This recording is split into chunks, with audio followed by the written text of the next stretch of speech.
print and electronic media, if any social media. This is Jupudi Prabhakar Rao,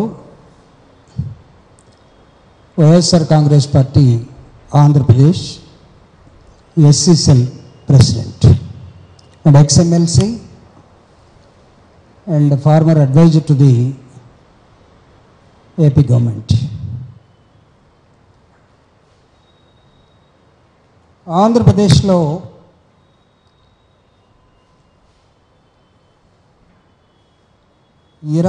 జనవరి 2024 ఒక ఆర్డినెన్స్ని assigned lands మీద తీసుకురావడం జరిగింది. ఈ ఆర్డినెన్స్ తర్వాత దాని మీద తీసుకున్నటువంటి అధికారులు కానీ ఎక్స్పర్ట్స్ కానీ మిగతా లెజిస్లేచర్ కానీ 1977కి ముందు 77 తర్వాత నిరుపేదలకి నిరుపేద రైతులకి ఇళ్ల స్థలాల కోసం కానీ వ్యవసాయ భూమి కోసం కానీ ప్రభుత్వం ల్యాండ్ని అసైన్ చేస్తుంటే వాటిని వాళ్ళు ఎవరికి అమ్ముకోకూడదు అనే ఒక రూల్ తోటి ఆ రోజు ల్యాండ్ని అసైన్ చేయడం జరిగింది. ఇది మీ అందరికీ తెలుసు. ప్రెస్ మిత్రులు చాలామంది నా సోదరులు ఇక్కడే ఉన్నారు కాబట్టి, నేను కౌన్సిల్లో ఉన్నప్పుడు కూడా 2007 నుంచి 2015 దాకా కంబైన్డ్ కౌన్సిల్లో అసెంబ్లీలో కానీ చాలాసార్లు దీని మీద చర్చ జరిగాయి. హైదరాబాదులో ఎక్కడైనా పొరపాటున ఒక 100 గజాలు ఒక 50 గజాలు ఇళ్ల స్థలాల కోసం ఇచ్చుంటే విపరీతంగా పెరిగిపోతున్నటువంటి హైదరాబాదు ల్యాండ్ వాల్యూ పక్కనున్న వాళ్ళు 100 గజాలని ₹1,00,00,000 అమ్ముకుంటే దానిలో అసైన్డ్ రూపంలో తీసుకున్న పేదలు, దళితులు కానీ రైతులు కానీ లేకపోతే ఇళ్ల స్థలాల కోసం కానీ వీళ్ళెవరూ ఆ భూమిని అమ్ముకోవటానికి వీలు లేదు, మీరు జీవితకాలం దాన్ని అమ్ముకోకుండా ఉంటే అక్కడే ఉండండి లేకపోతే వదిలేయండి, అంతేగాని you don't have any right to sell it out. ఇది ఆ రోజు ఉన్నటువంటి పరిస్థితి.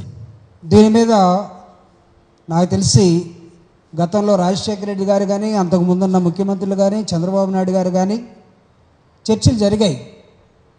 పెరుగుతున్నటువంటి ల్యాండ్ వాల్యూని మిగతా సమాజానికేమో మీరు అమ్ముకోండి అని వదిలేసి ప్రభుత్వం ద్వారా కొంతమందికి ఇచ్చి వాళ్ళు బాగుపడమని, వాల్యూ పెరుగుతూ ఉంటే వాళ్ళని అమ్ముకోకుండా ఉంచడం ప్రభుత్వమే వాళ్ళని ఇబ్బంది పెడుతున్నట్టు కదా. కాబట్టి why don't you give a free zone, వాళ్ళకు కూడా అమ్ముకునే అవకాశం ఇస్తే ఎలా ఉంటుందనేది ఒక పెద్ద చర్చ. అది ఆ చర్చని రాష్ట్రం విడిపోయింది 2013-14లో. 2014లో అక్కడ చంద్రబాబు నాయుడు గారు రావటం జరిగింది.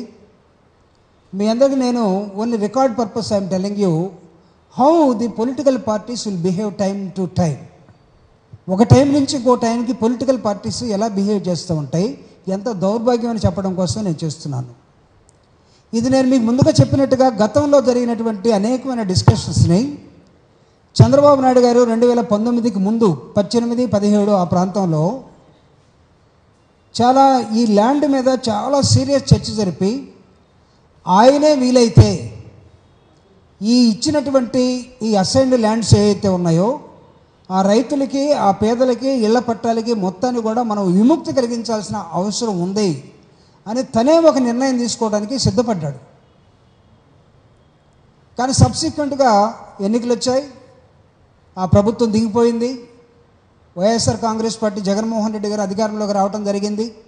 వచ్చిన తర్వాత కూడా 2019 నుండి 2024 మళ్ళీ ఎన్నికలు వచ్చే సమయానికి దీని మీద చర్చ జరిగి ఆఖరికి ఒక నిర్ణయానికి వచ్చి క్యాబినెట్ తీసుకున్న నిర్ణయం ఏంటంటే ఆంధ్రప్రదేశ్లో ఖచ్చితంగా దీన్ని మనం వాళ్ళకు కూడా ఫ్రీ జోన్ ఇవ్వాలి, వాళ్ళను కూడా మనం పైకి తీసుకురావాల్సిన ఉంది.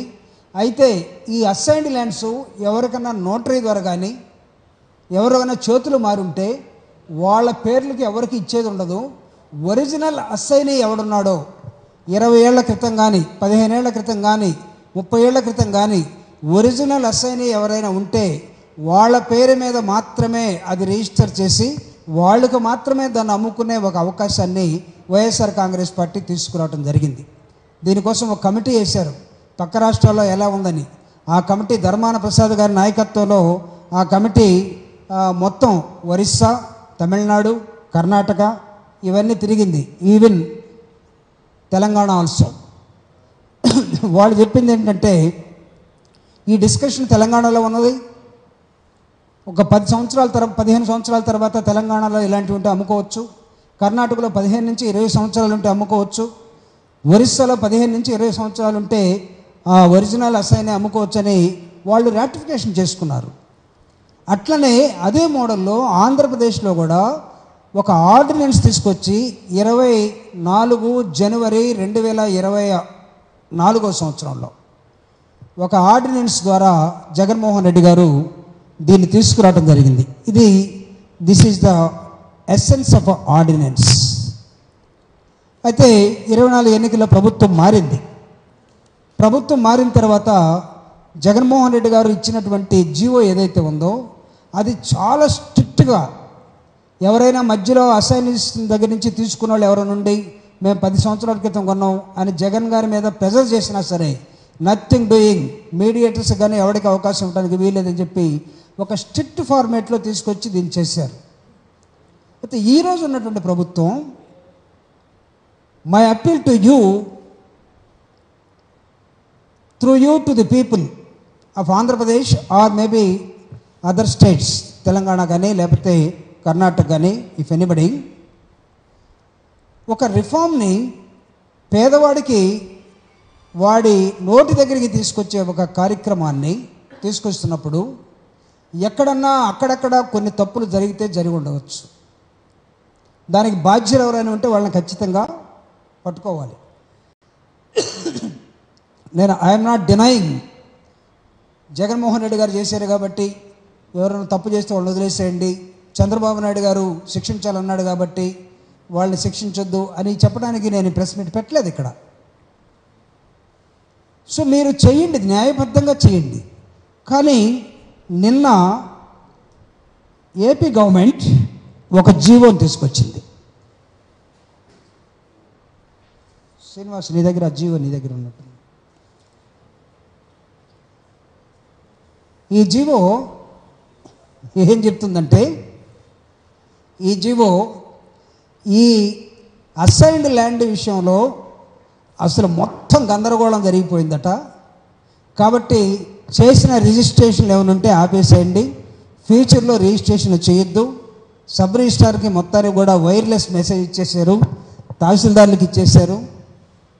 వాళ్ళు చేయాలనుకున్న చట్టాన్ని జగన్మోహన్ రెడ్డి గారు చేశారు కాబట్టి ఇక్కడ మొత్తం ఏదో అక్కడ మదనపల్లిలో ఏదో రికార్డులు తగలబడ్డాయంట, విశాఖపట్నంలో ఏదో జరిగిందట, కాబట్టి ఇటు మొత్తాన్ని ఆపేసేయండి అని ఒక జీవోని నిన్నగాక మొన్న రిలీజ్ చేశారు.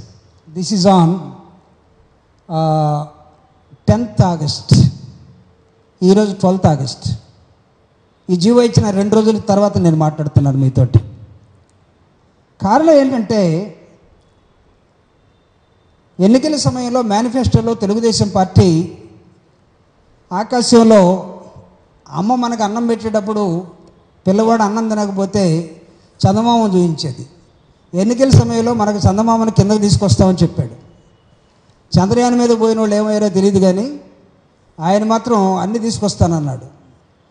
ఇప్పుడేమో ఇవన్నీ చేయాలంటే మతిపోతుంది, ప్రజలు మీరే ఆలోచించాలని చెప్తా ఉన్నాడు. పెన్షన్లు తప్ప దేనికి డబ్బులు లేవనే